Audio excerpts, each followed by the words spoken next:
This is Andrew Hawkins from Comres presenting the findings from the EU social media usage presentation. It was a great pleasure to have the opportunity of presenting these findings at the recent ZN Social Media Monitor event in Brussels in May 2012, and a pleasure to work with Phil and his colleagues. We are an opinion research and insight company providing particular views and measurement of corporate reputation, public policy and communications.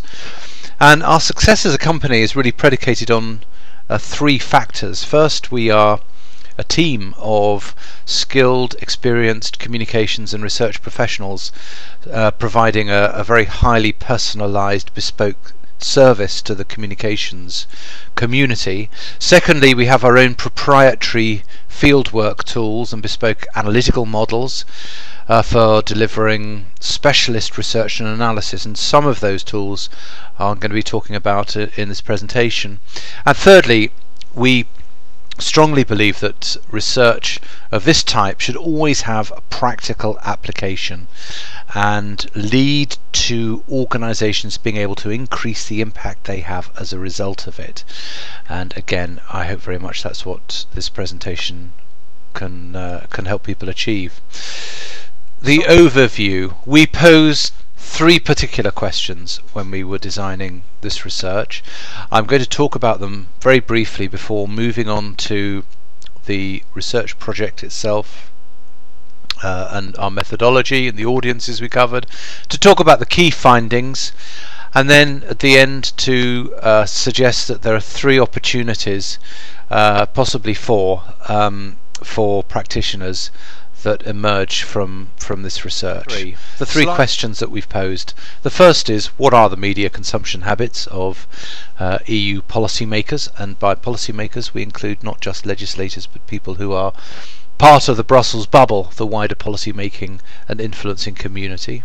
The second question: how is social media differently consumed from traditional media?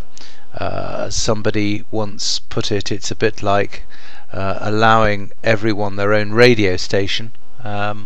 Social media, how does that play out with policy making audiences and MEPs in particular?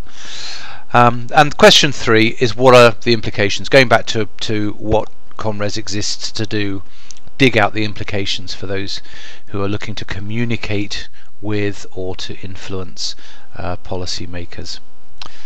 Our audience for this research, they split into two groups. First, what we officially call Brussels influencers, but would also be known as the Brussels bubble. At the end of 2011, we surveyed 258 individuals that included staffers in the European Parliament, officials in the Commission, permanent reps, representatives of business, trade associations, think tanks, NGOs, and indeed Brussels journalists from the traditional media covering EU news. That's audience number one, Brussels influencers.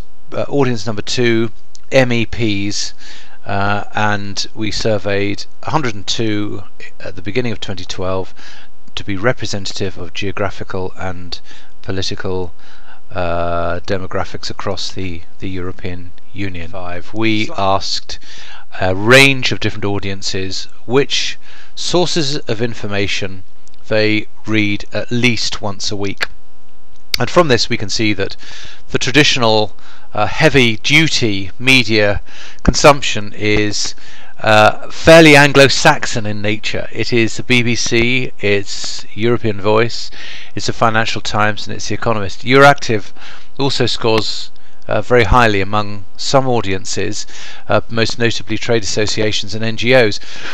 But those I would describe as the big five: BBC, European Voice, FT, Economist and Euractiv, with the BBC being at the top of that hierarchy.